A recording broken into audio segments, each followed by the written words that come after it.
Magandang araw sa inyong lahat. Welcome to my YouTube channel, Bizdak Reaction TV. Sa gustong malaman tungkol sa tarot card reading ni former Senador Bong Revilla, ito na ang hinihintay natin. Bigyan natin ng reaction ang bagong pagbasa ni Madam Virtudes kay former Senador Bong Revilla Jr. Dito natin malaman ang mga haka-haka tungkol sa kanyang pag-surrender. Ano ba ang dahilan kung bakit lahat ito nagkaganito? Ginamit lang ba siya para matakpan ang mastermind sa corruption? Yan. Tatlong enerhiya na nangingibabaw kay Bong Revilla Jr. Tingnan natin.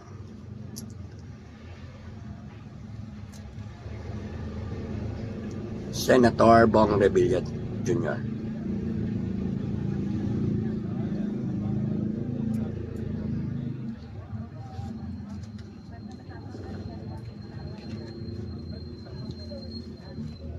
So, ito yung tatlong nangingibabaw na enerhiya na nangyari kay Senator Bong Revilla Jr. No? Una, may mga nakikita kong partnership or nangingibabaw dito yung proposal. May mga nagpo-propose or tinatawag nanliligaw, nanunuyo o nakikiusap kay Bong Revilla. Yan. Yan yung enerhiyang mataas. Kaya siya ay nadadala ng kaniyang mga emotion, mindset, at ng kanyang action. No? Ang tindi ng gravity ng mga propose o nagpagpo-propose kay Bong Revilla Jr. Ha? So, tingnan natin, ayan, ang proposal or pakikipag-propose o pakipag-partnership o pakikipag-connect, no, whatever, ano? Basta yan ang nangingibabaw na enerhiya. And next, nagkaroon at merong mga dealing o transaction. Ibig sabihin, may mga kasunduan or dealing ang nangyari na nangibabaw din kay Bong Revilla Jr.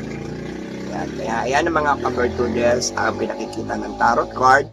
Kaya sa lahat ng hindi pa nakapagpa-tarot card, please chat and text to 0962-615-5424 sa WhatsApp, sa Viber, sa imo nyo kung makakausap para sa inyong mga katanungan at kasagutan ay malalaman nyo ang inyong dapat malaman. Maraming salamat po.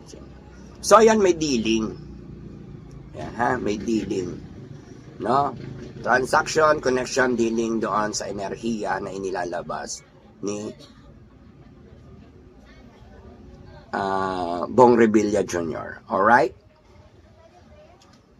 So, meron siyang isang tao na nakipagkasundo siya. Kaya meron siyang dealing, ano?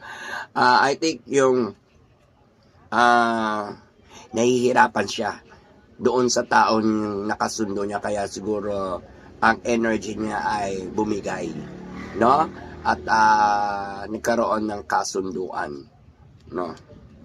Alright, and next, 5. Ayan, siya ay maaalis or matatanggal sa posisyon dahil magkakaroon ng arrangement yung kanyang pagiging senator ba or ano man ang posisyon niya ngayon.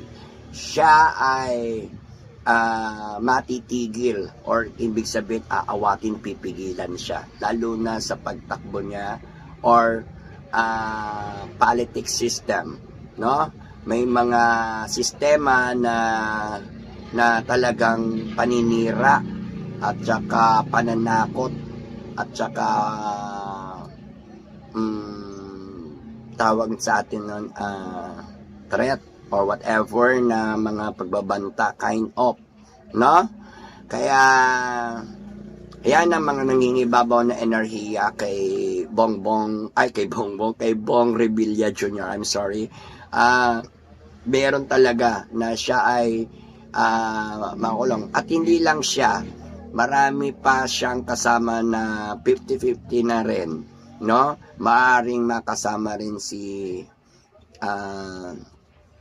Jinggoy Joel Villanueva, Jinggoy Estrada, and Chis Escudero. May mga something na kasama sa mga plano, no? Kaya dito kasi merong pagpapalit-palit and change of pero may hirapan o mahirap. Dahil dito sinasabi 5. Ilan ba sila? 5 silang maaaring makulong, no? Yung pinaka parang kilala at saka sikat at saka viral kasi para malihis yung mga usapin o landas at mapagtakpan yung mga issue ngayon. Kaya huwag kayong basta-basta maniniwala at panoorin nyo mabuti, suriin at ayusin nyo ang mga dapat ayusin sa inyong mindset na mapag-isipan yung mabuti ang may katotohanan at kamalian at tunay na magbibigay ng justice system, ano? Kasi nagkakaroon ng anong tawag nyo, yung justice, yung halaga, no? Kumbaga sa ang sistema ng hustisya ngayon ay may halaga, may bayad, ano? Justice price. Yun yung mga nakikita, no? At mag-ingat po, Jinggoy, Chis Escudero, at is Joel, at malayo-layo sa agwat si Bato de la Rosa. Hanggang ngayon may plano pa rin, kaya parang connected pa rin sila sa conference ng mga bilang, no? Kaya sa plano at sila yung makulong at malapit na rin malaman kung sino ang mastermind, no? Maaring lahat yan bumaligtad at lahat yan magkaroon ng kapaguran sa pagsisinungaling. Kaya mahuhuli mahuhuli na ang mga sinungaling at yung may mga pinipilit ang mali at ginagawa ang mali. Dahil dyan ang taong bayan ay lalong nagiging guilty, no? Or nagagalit sa kanila. The more sila gumagawa na kahit alam na ng taong bayan ang kanilang mga baho or kanilang mga ginagawang mali, ang kanilang pagiging corruption o pakikipag sinungaling, ay alam na ng taong bayan. Kaya nakikita ko talaga ang salpukan, ubusan ng tapang at ubusan ng laban dyan. Mag-ingat din si Sir Lebiste at si Meow. Ayan, nakikita ko yung compression ng mga numbers nila. Kaya abangan nyo rin yan. Mangyayari din yan. At saka tignan natin ngayon ang tanong. Okay, bakit sumuko or sumurrender daw si Bong Revilla? Nahihirapan na siya at hindi niya ma-neutralize yung mga taong nakapaligid sa kanya at yung mga maaaring hingan niya ng tulong or protect. Masyado ng magulo yung hindi niya alam kung sino yung kakapitan niya or kung sino yung pagsusumbong, ano? Kaya hindi na siya naman. So pagod, sakit ng ulo, stress si Bong Revilla. Kaya siguro mas minabuti na lang niyang bumigay at sumunod dahil hindi naman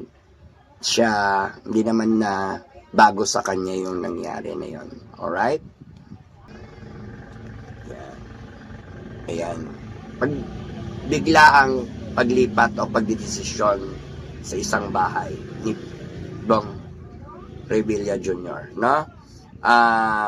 May nagtulak para harapin ang mga dapat niyang harapin na kaso, ngunit kasama yung asawa, nahaharap, ngunit hindi niya Hindi niya problema ni Bong Revilla. Kaya si Bong Revilla ay hirap na sa paghakbang, hirap ang career, hirap ang mga nangyayari. So, ang bigat ng kanyang mga dinadala. So, very depression siya and stress and takot. Ang laki ng takot niya. Hindi natin alam kung ano yung takot na nararamdaman ni Bong Revilla Jr. dahil siya ay merong mga kinatatakutan o nararamdaman di maganda. Alright? Next question is totoo ba na sangkot o may kinalaman si Bong Revilla sa DPWH, no? Na kanyang kinaharap na kaso. So, tignan natin kung totoo. Knight of Pentacles. Negative given. Ibig sabihin, may pinagmulan yung issue o pinanggalingan yung salapi, pera o pag-alok sa kanya. Hindi natin lang maklaro or makita rito na tinanggap niya. Ngunit ang pinakikita rito ay yung pagbibigay. No, issue ng pagbibigay o pag-aalok ng financial or kaperahan. No? So ayan, iniabot o dinala pa sa kanya ang pera. Ngunit papunta sa kanya pero hindi siya automatically o totally ang tumanggap. Whatever. Kaya in case, next question, last question, ilan na ba to? Dalawa pa. So, tingnan natin yung makakalaya ba siya. Alright, tingnan natin kung makakalaya ba siya agad-agad. Kung makakalaya. Okay, 50-50, black and white, ano? Maaring makuha niya ulit ang kalayaan o pansamantalang kulong dahil gaya ng dati na magkakaroon ng repeating ngayon dyan sa cases niya. Black and white yung kanyang opposite na aura, no? Kalayaan, at maaari siya ay makalabas muli, no? Pero under ng processing, under din ng mga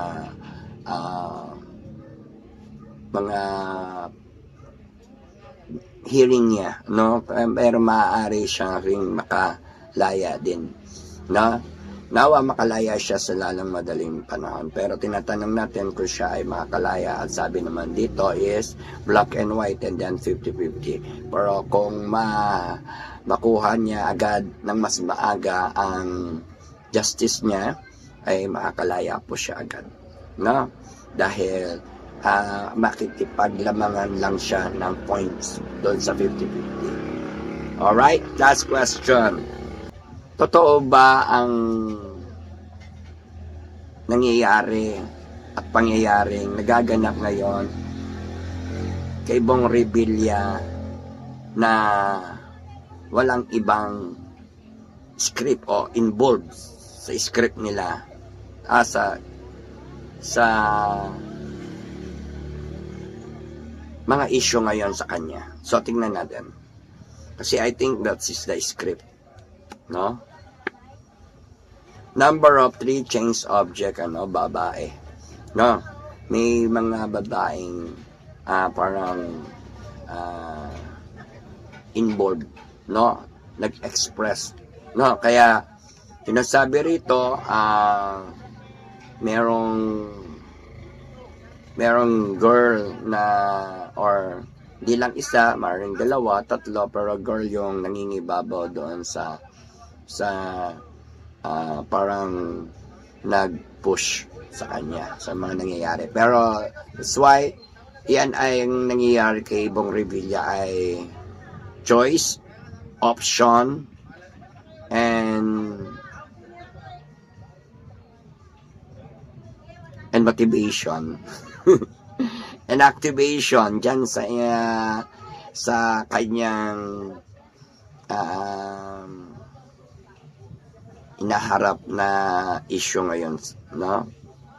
Kasi ang daming transaction, daming dealing, daming mga very, pero para dyan kasi may nakikita rin ako na politics system lang yan, at saka